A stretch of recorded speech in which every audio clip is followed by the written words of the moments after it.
السلام علیکم ناظرین، اماں کنیز کی ڈائری میں آپ سب لوگوں کو خوش آمدید۔ آج اماں کنیز کی ڈائری سے میں نے آپ لوگوں کے لیے جس کہانی کا انتخاب کیا ہے اس کا نام ہے برگد کی بلا۔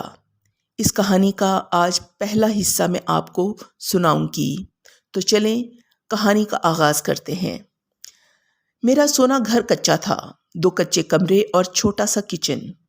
صحن بہت بڑا تھا جس کی ایک طرف ہینڈ پمپ لگا ہوا تھا اور بہت سارے مختلف درخت اس صحن میں لگے ہوئے تھے، لیکن ایک برگد کا بوڑھا درخت جس نے صحن کا بہت بڑا حصہ گھیر رکھا تھا۔ اس درخت سے جڑیں زمین تک لٹک رہی تھیں، جن سے لٹک کر ہم سب بچے بچپن میں کھیلا کرتے تھے۔ گرمیوں کی تپتی دوپہروں کو اس کی گھنی ٹھنڈی چھاؤں میں ہم چارپائیاں بچھاتے اور اماں ابا سمیت آرام کرتے۔ وقت گزرتا گیا اور میں بڑی ہوتی گئی اور سمجھدار بھی۔ کچھ عرصے سے اس برگد کے درخت کو دیکھتی تو ایسا لگتا کہ کوئی مجھے دیکھ رہا ہے، لیکن اپنے اس خیال پر میں خود ہی ہنسنے لگتی۔ آہستہ آہستہ ہمارے گھر کے حالات خراب ہونے لگے۔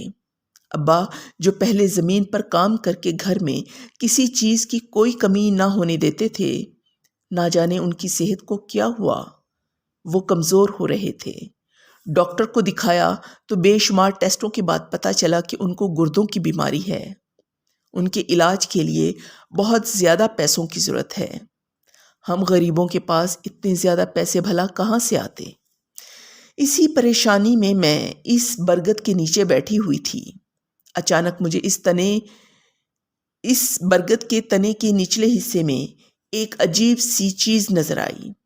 میں اچھے طریقے سے دیکھنے کے لیے اس تنے کے قریب جا کر دیکھنے لگی۔ اچانک مجھے ایسے محسوس ہوا کہ اس تنے سے ایک ہاتھ نکلا اور مجھے اندر کھینچ لیا۔ مارے خوف کے میری چیخ بھی نہ نکل سکی۔ کوئی مجھے لیے ہوئے ایک اندھیرے راستے پر جا رہا تھا۔ میں کوشش کے باوجود اپنا آپ اس سے نہ چھڑا سکی۔ اسی شش و پنج میں اچانک یہ اندھیرا ختم ہو گیا اور تیز روشنی نظر آنے لگی۔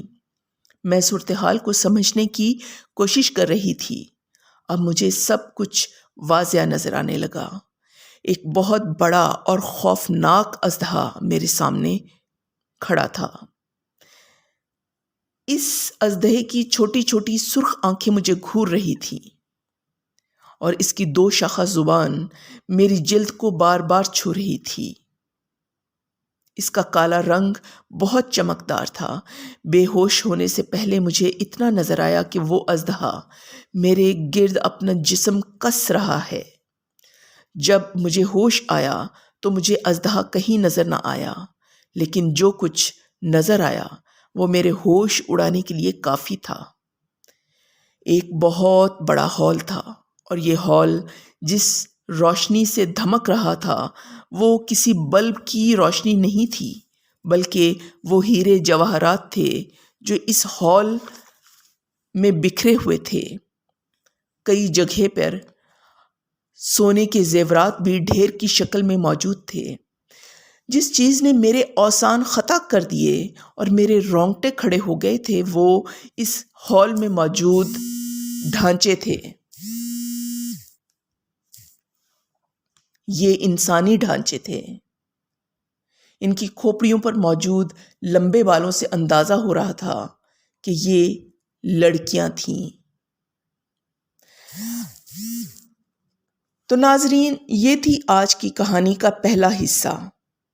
اگر آپ کو میری کوشش پسند آئی تو آپ میرے چینل کو سبسکرائب کریے اور اس کو لائک اور شیئر بھی کریے اور کمنٹس میں اپنے خیالات کا اظہار کریں اور اپنی رائے سے مجھے نوازیں۔